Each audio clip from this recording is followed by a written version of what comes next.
Coucou mes 10 000 abonnés, j'espère que vous allez bien.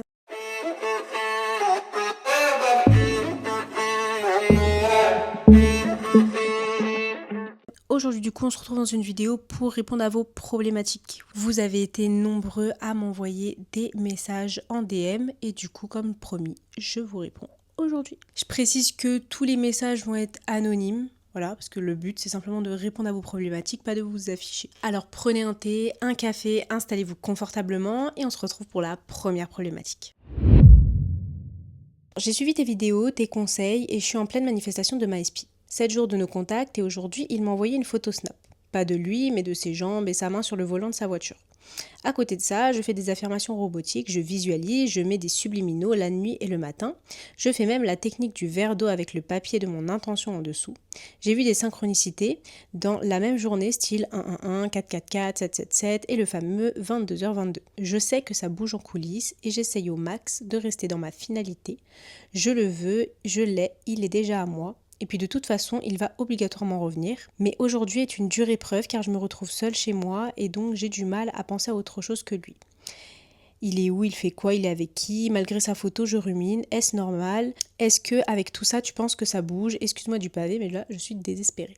Alors déjà, oui, ce que tu ressens est totalement cohérent avec ce que tu es en train de vivre. Quand on est en no contact depuis un certain temps et qu'on reçoit un signe, ça peut réveiller plein d'émotions dans notre corps, dont le doute et la peur. Et qui dit doute et peur, dit questionnement sur est-ce que ça marche réellement? Est-ce que c'est en train de bouger ou est-ce que c'est simplement moi je me fais des films? Maintenant, je tiens à mettre un gros attention. Ne pas confondre le mouvement et l'obsession. Dans la loi de l'Assomption, le but c'est pas de vérifier que chaque petit détail fait que c'est en train de bouger pour toi. Le but c'est de devenir la version de toi qui a déjà ce désir accompli. Dans ton message, tu me parles de synchronicité, de visualisation, d'affirmation, etc. Tout ça sont des très bons outils.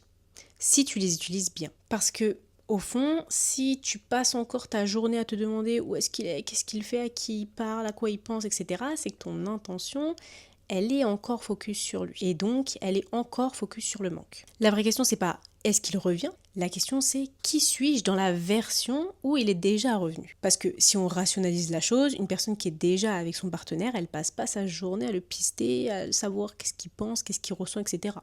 Elle continue de vivre sa vie, elle se sent aimée, choisie et désirée. Pour en revenir à la photo qu'il t'a envoyée, prends-la simplement comme une information neutre. Ce n'est ni la preuve que tout est gagné et ni la preuve que ce n'est pas en train de bouger. Ton travail aujourd'hui, c'est de revenir à toi. Parce que comme tu me dis dans ton message, tu te retrouves seule chez toi et du coup tu rumines. Donc sors, occupe-toi de toi, fais des choses qui te font plaisir, fais des choses qui te changent les idées. Parce que plus tu nourris ton bien-être, plus tu incarnes naturellement la version de toi pour qui tout arrive. Laisse simplement l'intérieur rattraper ce que tu as déjà décidé intérieurement. Parce qu'en soi, comme tu dis, tu l'as déjà. Bonjour, comment je pourrais manifester mon ex-copain car honnêtement, il me manque, je suis au bout du rouleau mais j'ai l'impression que la manifestation ne marche pas.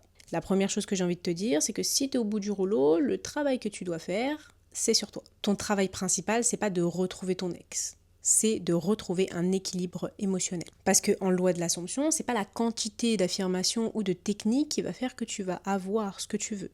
C'est l'état d'être que tu vas incarner. Parce que du coup, quand tu vas te répéter sans arrêt, il est pas là, je suis pas encore avec lui, il manque, en fait, tu nourris cette version de toi qui n'a pas ce que tu veux.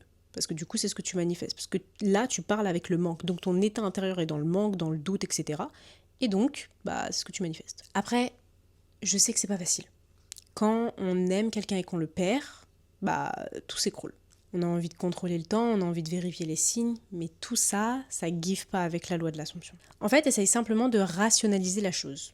Demande-toi, si tu étais avec cette personne-là actuellement, vous êtes en couple, est-ce que tu te comporterais comme tu te comportes maintenant? Non.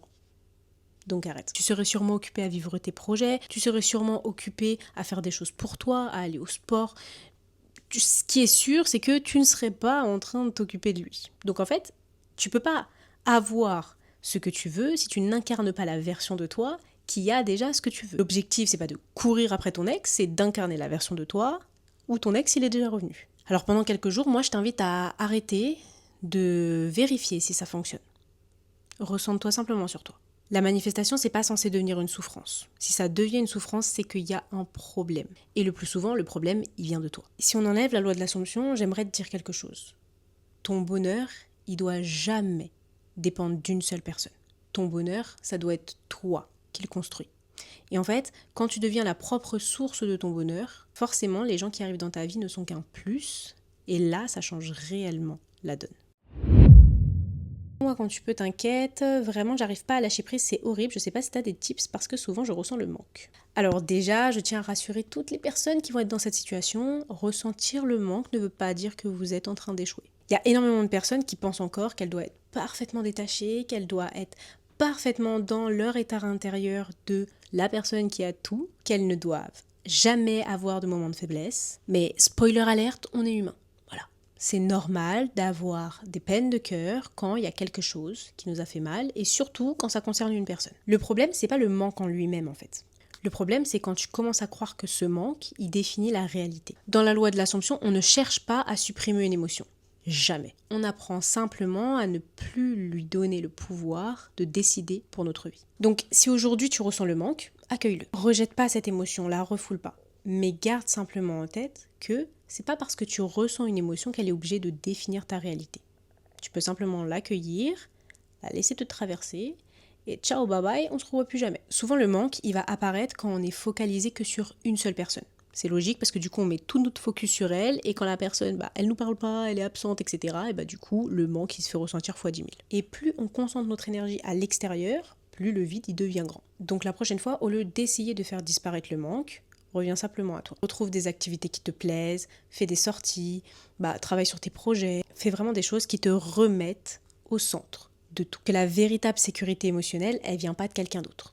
Elle vient de toi. Et j'aimerais que vous vous souveniez de ça. Même les personnes qui manifestent avec rapidité et succès ont parfois des moments difficiles. La différence, c'est qu'elles ne laissent pas une émotion passagère remettre en cause toute leur réalité. Le manque, c'est une émotion. C'est pas une vérité. Et une émotion, ça n'a pas le pouvoir d'écrire ton histoire. J'espère que cette vidéo, elle vous aura plu. Et puis, pour tout ce qui est problématique, je vous laisse m'écrire sur ce mail-ci ou m'envoyer un DM sur TikTok. Et puis moi je vous dis à la prochaine dans une prochaine vidéo. Bye!